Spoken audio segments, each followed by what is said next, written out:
सोलापूर शहरातील पुणे सोलापूर महामार्गालगत पोलीस असल्याची बतावणी करून नागरिकांची फसवणूक करणाऱ्या सराईत आंतरराज्यीय गुन्हेगारास फौजदार चावडी पोलीस ठाण्याच्या डीबी पथकाने अटक केली आहे।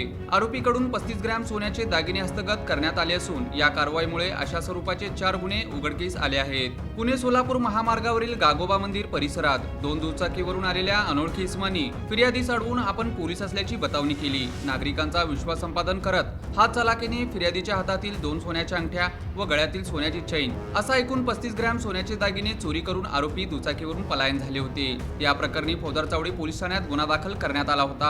या घटनेनंतर पोलिसांनी तत्काळ घटनास्थळी धाव घेत फिर्यादीचे सांत्वन केले व तपास सुरू केला। या तपासादरम्यान हा गुन्हा रेकॉर्डवरील सराईत गुन्हेगार जाफर शहाजमान इराणी राहणार लोणीकाळभोर पुणे याने केल्याची माहिती निष्पन्न झाली।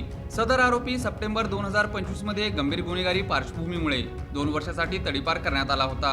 हा आरोपी परळी वैजनाथ जिल्हा बीड येथील इराणी वस्तीमध्ये लपून राहत असल्याची माहिती मिळाल्यानंतर पोलिसांनी तेथे छापा टाकला। मात्र पोलीस येत असल्याची चाहूल लागताच आरोपी पसार झाला। त्यानंतरही पोलिसांनी तपास सुरू ठेवत आरोपीचा सतत पाठलाग केला। पोलिसांनी सलग 3 दिवस व रात्री तपास करत सुमारे 1200 किलोमीटरचा प्रवास करून